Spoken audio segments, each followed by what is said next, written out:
what's up, everybody? This is your homie Joe, and here it is, Poison Ivy, Gotham, 1919 through 1939. So let's check out her story and let's see what it is. All right, let's do this. All right.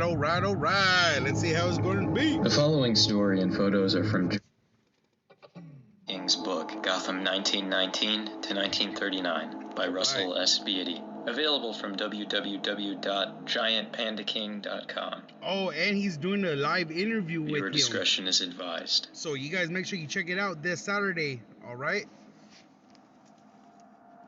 I can't wait. Poison Ivy. She can grow my weed. Shit.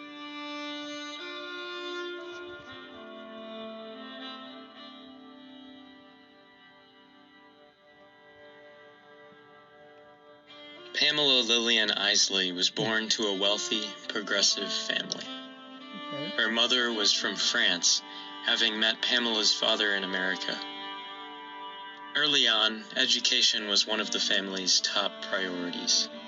Pamela's mother challenged her to think outside the norms of everyday society, whether in regards to traditional marriage, education, or being a woman in 1920s America.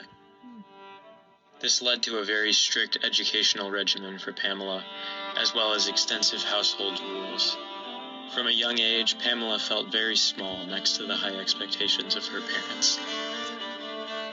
Pamela discovered and became fascinated with plants and botany. The plants were her refuge if life ever became overwhelming. Once she reached young adulthood, she went to Gotham University to study botany, staying true to her family's progressive nature. She was top of her class, and it became evident that Pamela was extremely intelligent. She completely absorbed everything she learned about botany and plant life. Nice. Because of this, she was set to be one of the first women in a field that most other women could only dream of being in. I bet. Pamela truly only cared for her studies, but she was quite beautiful. Many boys in her classes vied for her affections, but she cared little for any of their advances. The young woman had been denied her own desires for so long by her parents. She got used to it. Eventually, however, her love for her studies became fixated upon her professor, a married man. She found him very attractive, but it wasn't until the professor began to notice her attraction to him that the two began an affair. Pamela's professor took advantage of her attraction to him, making illustrious promises to her. He promised he would leave his wife and family for her. Okay. He even promised to help her gain prestige in her future career. Pamela was so enamored by these promises that she couldn't see the emptiness behind them. Eventually, word got out about their affair. Panicking, Pamela's professor cut off their relationship, returning to his family. Pamela was expelled from Gotham University, crushing her dreams of becoming a full-fledged botanist. That's messed up. Her family, upon learning of her escapades, also cut her off, leaving her without any money. Pamela was heartbroken. She felt lied to, used, and alone. She promised herself that she would never be taken advantage of again, and that she would never allow herself to be the victim of the story. Realizing that she was without money and resources, she began to form a plan. Long had she spurned the advances of boys in her classes, but she would utilize the beauty she had been born with. Pamela would meet with and form romantic entanglements with young socialite men, using her charm to gain gifts and money from them. The way she would pick her targets was with the help of women who had been used and cast aside, just like she had. The men she targeted were self-centered, misogynistic, and had left a trail of destruction in their wake, ruining the lives of these disenfranchised women. She also targeted other men who used their positions of power to take advantage of the working class.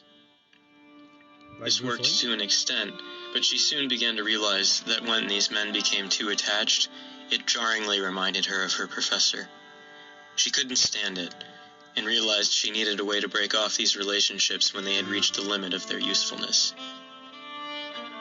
Finding use in her knowledge of botany, Pamela experimented with plants she had acquired over the years, and discovered new toxins and poisons could be derived from them, having different effects. Oh, shit.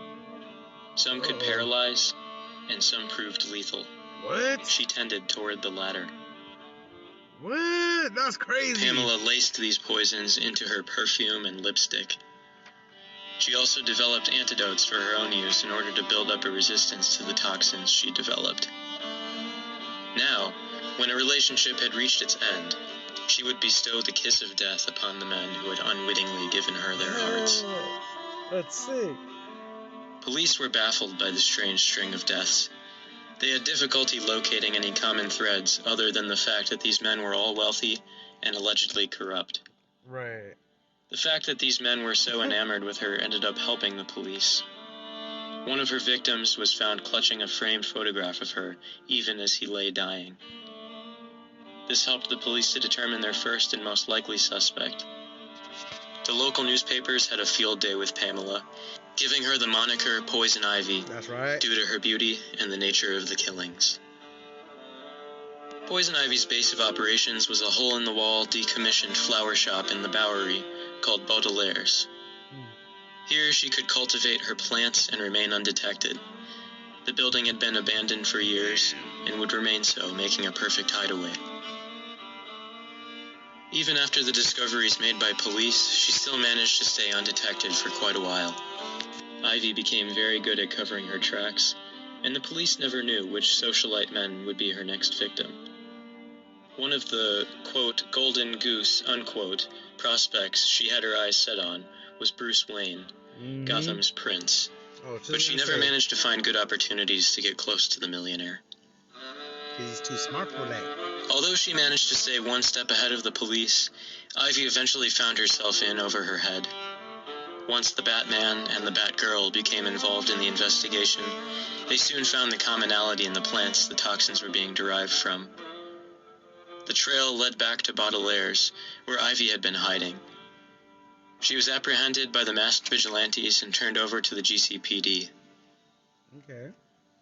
Ivy's trial ended with her being declared clinically insane and suffering from hysteria, as was often the verdict for women who had deviated from, quote, societal norms, unquote. She was sentenced to Arkham Asylum for rehabilitation. It was here that she met a young woman, a custodian named Harleen Quinzel. Ooh. The two struck up casual conversations from time to time, finding some commonalities. In spite of their amicable acquaintance, Ivy watched over the months as Harleen came to visit less and less, becoming more enamored with the Clown Prince of Crime.